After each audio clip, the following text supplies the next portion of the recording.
Welcome everyone. Today I'm going to be talking about how to use your phone less, you screenager.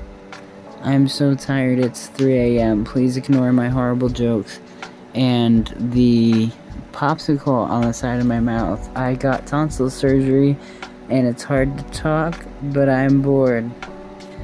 I wanted to make this video because this is something very important to me, because I've struggled so much in the past with spending too much time on my phone, and it's caused me a lot of distress because I feel not fully there, especially when hanging out with people, friends and family. And life is long but yet so short, and we spend a lot of our time on our phones. I, for example, used to spend 9 hours a day on my phone out of the 24 hours in a day, and the even less amount of time we spend awake, because 8 hours of the day is spent sleeping. I'm not good at math. Anywho, 9 hours, way too long. The average you're supposed to spend is like 2. Obviously 2 is not very realistic because there's TVs, there's phones, there's computers. I have work I have to do. I'm a college student and I have 2 jobs. That's not realistic, but 9 hours is a little crazy for my phone. If you're struggling like I once was, let me tell you some tips that helped me out as a Gen Z who has a phone addiction. The most helpful tip that I've found is blocking your most used apps. And you may be like, what do you mean, blocking my most used apps? I use an app called Unplug, where it basically puts a block on your apps and makes you do a little game where you have to press dots and memorize where they were on the screen so you're able to use the app. And it makes you have to spend more time to use the app before you can use it. You know what I meant.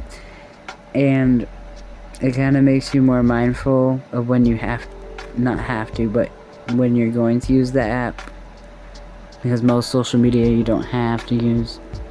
I found this extremely helpful because it not only made me more mindful, but when I click on the app, I use this on TikTok, by the way.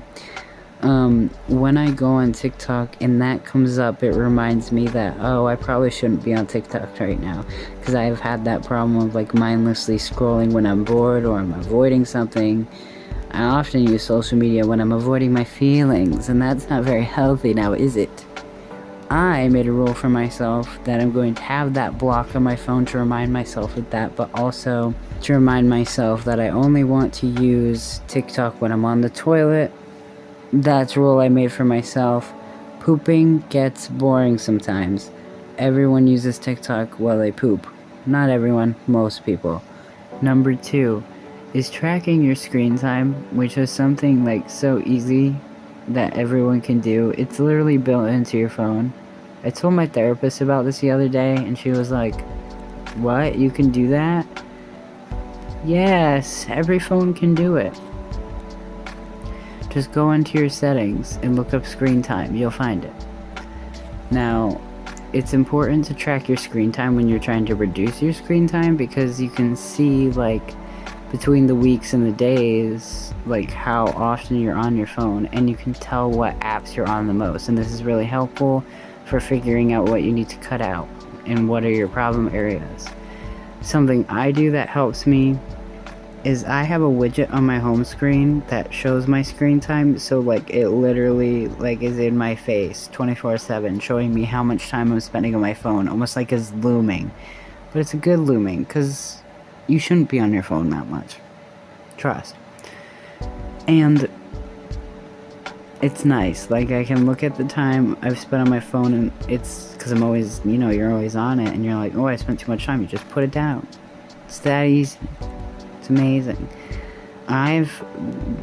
Because of just that alone, I've gone from using my phone to 9 hours to 3, and now I use it even less sometimes now, which is crazy. Number 3, delete apps you don't need. That's pretty self-explanatory. I deleted pointless apps that make me spend more time on my phone, like games that I don't need. They also just take too much space on your phone. The goal for me is to have my phone be a necessity item, something I use to check the time, something I use for work, something I use to communicate with others, and having games on there just kind of made it more for entertainment.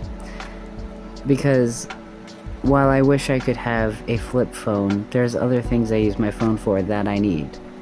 I wish I could live in a farm in the middle of nowhere, no internet. But that's not realistic in today's society, and I gotta cope with that.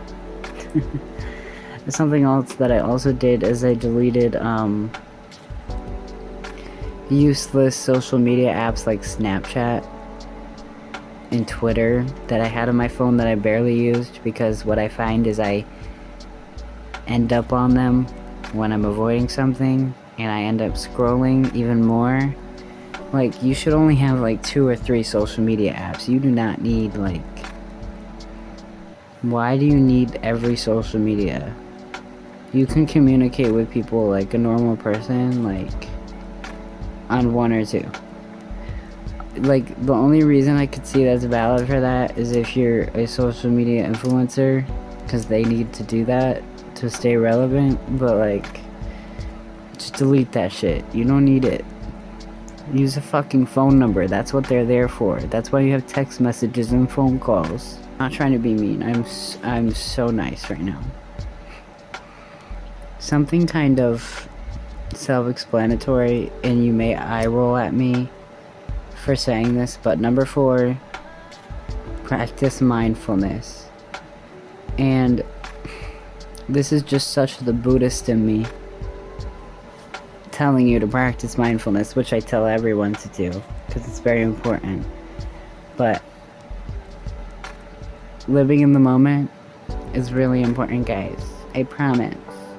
It's just important. Like, the culture with phones nowadays is like you're always on your phone, and that happens with my family and friends, and it bothers me. So, like, when you're talking to them and they're like literally looking at their phone while you're talking to them, like, that's 1, disrespectful, but also 2, you're not like fully hearing that person. Like, it's kind of a negative for both the people in the situation.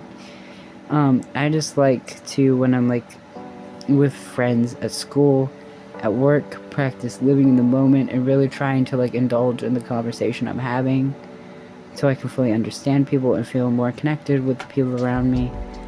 And you really can't do that if you're like this. You're like, oh yeah, how was your day? Your day was good? Oh, my day was alright. Yeah. You're like texting 5 other people while you're having a conversation in real life.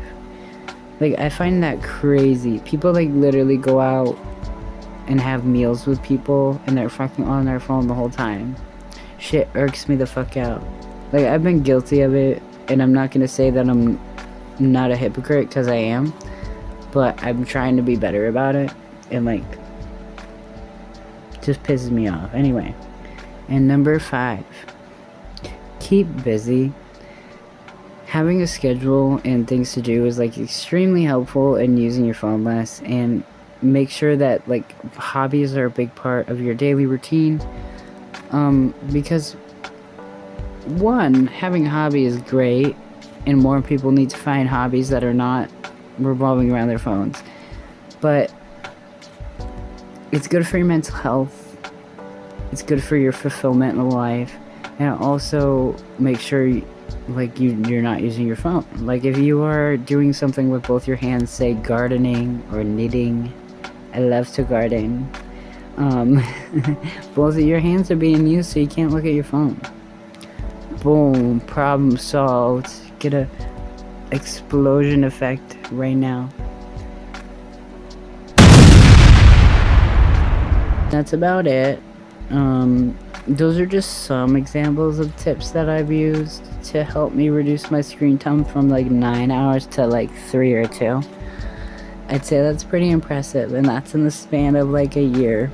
But if you're watching this video, you're probably on the journey of trying to use your phone less, because you realize that it's not good to be using your phone so much, and I applaud you for that. And remember to give yourself a pat on the back for trying your best, because phones are addicting, they're made to be addicting, and it feels kind of like sometimes like you're hopeless in this area, because, and you know, I've been there. Like, why would you want to be a part of reality if you have a phone like that you could scroll on all day? There's these horrible things happening in the world.